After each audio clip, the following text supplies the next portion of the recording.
Uh, Politics is entering a new surprising stage.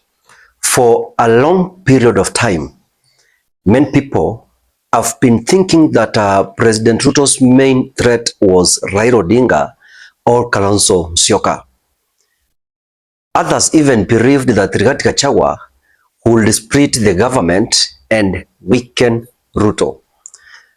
But now, the real storm seems to be coming from a man who has been quiet for a period of time.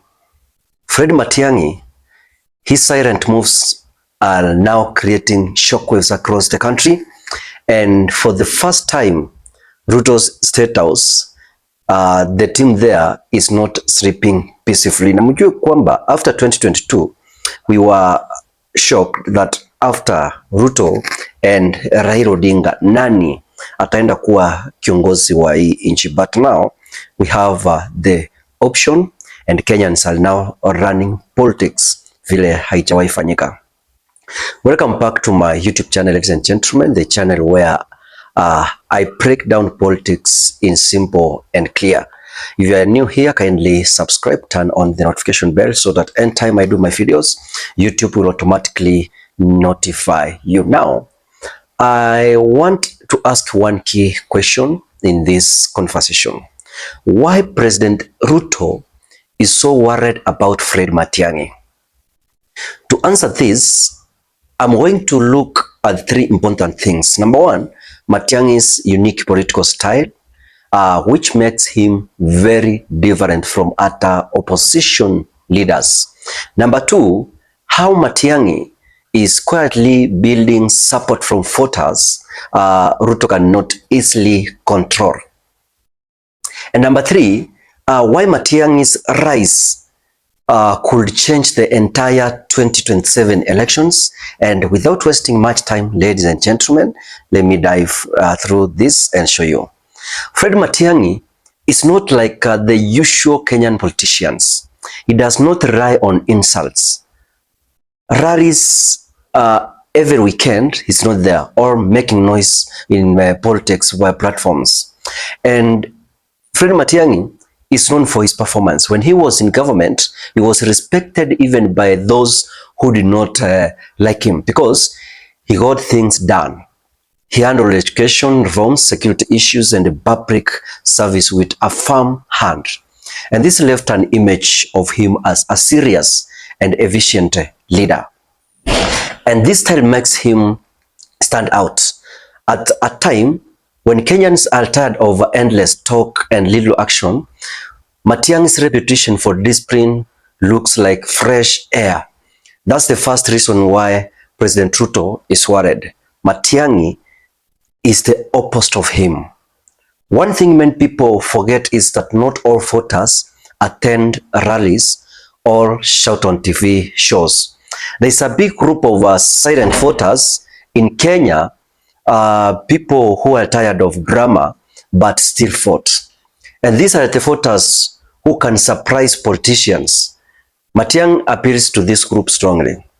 They remember his firmness as Interior Cabinet Secretary. They saw him as strict but also fair.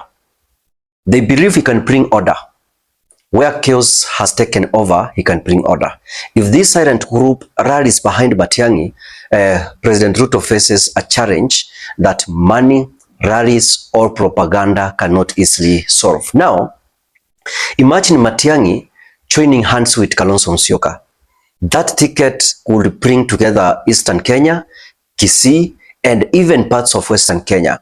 Already, Kalonzo has strong support in Ukambani, and Matiang'i enjoys respect in Kisii and beyond. Together, they could also win over some Mount Kenya voters who feel ignored by Ruto's government. Remember, many in central Kenya believe that Rigathi Gachagua has been sidelined and humiliated.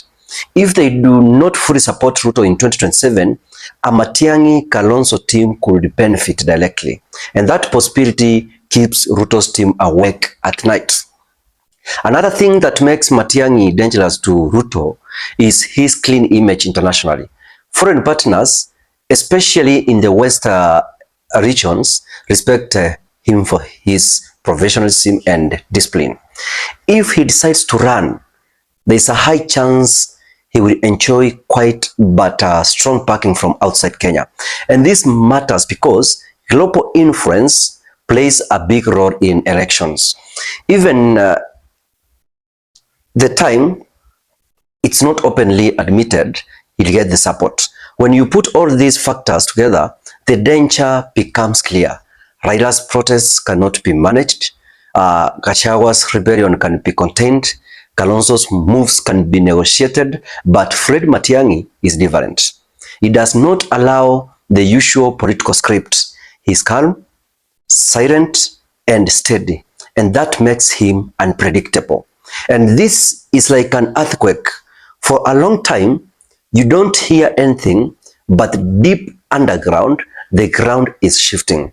And then one day, the surface breaks apart. That's what Matiangi's rise feels like, a political earthquake that can change everything in 2027. Fred Matiang'i is no longer just a rumor in Kenyan politics. His name is becoming louder and his support is becoming real. Every step he makes seems to disturb State House because he represents something Ruto cannot easily fight. Discipline, silence, and trust from ordinary Kenyans. The big question is, will Ruto survive the Matiang'i earthquake, or will 2027 bring Kenya its biggest political surprise yet? Thank you, ladies and gentlemen, for watching this up to the end. If you haven't subscribed, kindly hit that subscribe button. Goodbye.